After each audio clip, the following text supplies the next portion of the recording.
Thank you very much for having invited the consumer voice to this first discussion on the telecom package. I would like to start by saying that it has been already a good day for European consumers today because of the vote in ITRE on the wholesale caps.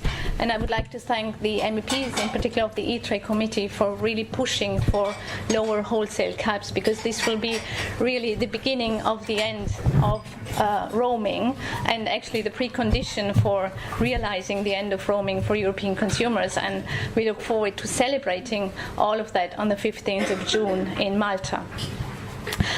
My main message for you today is that the telecom market, of course, is an essential pillar for achieving a true functional digital single market, which is important to all of us, but that the rules, as Pilar said already in her introductory words, are outdated.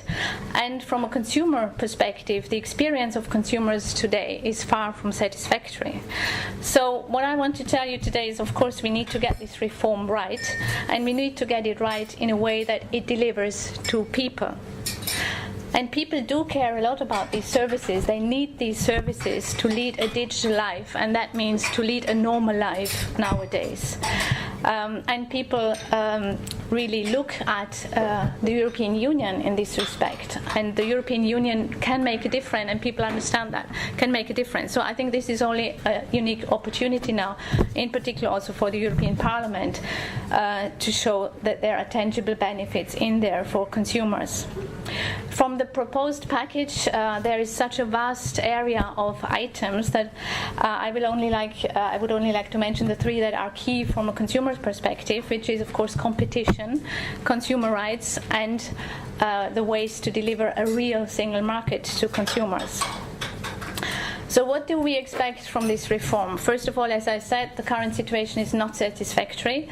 The European Consumer Scoreboard again showed, after many years of the same pattern, that consumer problems and consumer complaints rank at the very top of the list of the 31 sectors that the Consumer Scoreboard is examining. So the situation is not good enough, and we need an ambitious reform that really also focuses on addressing these consumer issues.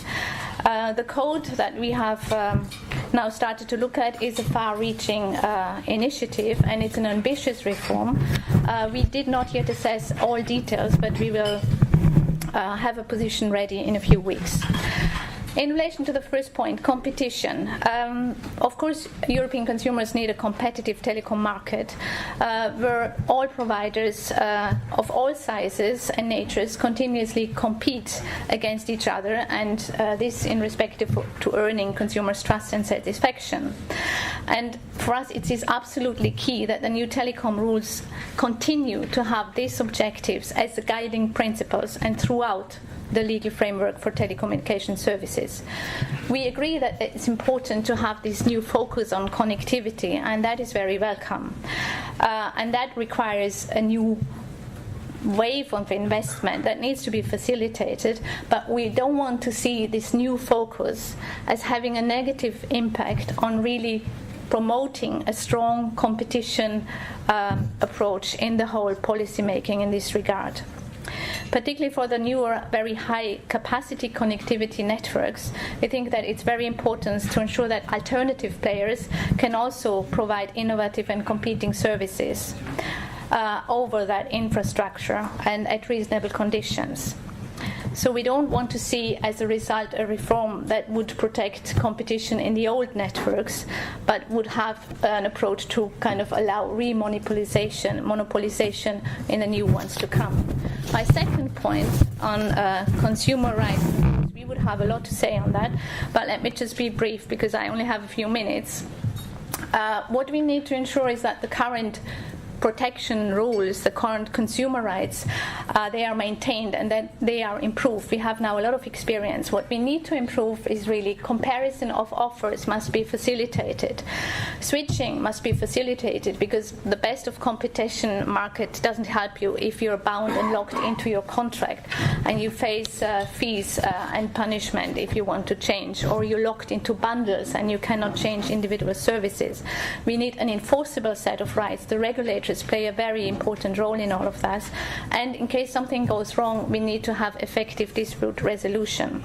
Let me just add one point, because I know that a lot of discussion has been around the question whether horizontal consumer protection laws would be good enough, so to speak, and whether we need still to have a sector-specific approach. Our answer is very clear, and the answer is yes, we need sector-specific rules. And I can tell you that with all the consumer law acquis in place, we have a lot of experience in enforcing and getting consumer rights done, so to speak. And it's not a clear-cut way in many sectors. So we still need to be specific and to be more detailed when it comes to telecommunications. We don't think that it's a moment for deregulation in this area. On the point that Cornelia raised, let me just say that on over-the-top services, we think that the Commission was right to expand the scope to these services.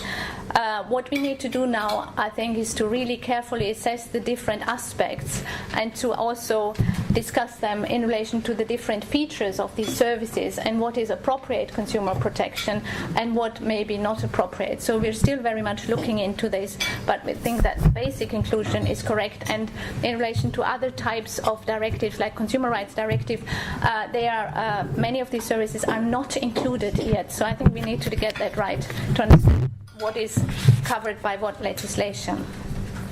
And the third point is about a fully functional single market for consumers. From our point of view, there is still geographical barriers that impede consumers from really benefiting from services across border. We are about to tackle the roaming issue, hopefully, but there is another issue which is exactly the same when it comes to a single market perspective, which is about international calls, which is about calls that you give from your home country to a country and where you use another country code. So if I call my family in Austria, I'm Austrian, I have to face a bill of €1 per minute for that call from Belgium. So the prices, and we have done a little survey with our member organizations about this, are exorbitant. There is no regulation in this area. We think that, like with roaming, it would lead to a win-win situation if we could finally bring down these prices and make consumers at ease when they phone into another country and make them have this as an easy option at hand when they want to do these kind of calls. So this is why, together with 31 MEPs and some of you maybe in this room today, we have written a letter to the European Commission recently asking them to include that in their proposals, which they have not done, regrettably. But we hope that still there is support in the European Parliament and that we will be able to address this issue as well. I've come to the end of my points. There are many more, but given the time, I stop here. Thank you very much.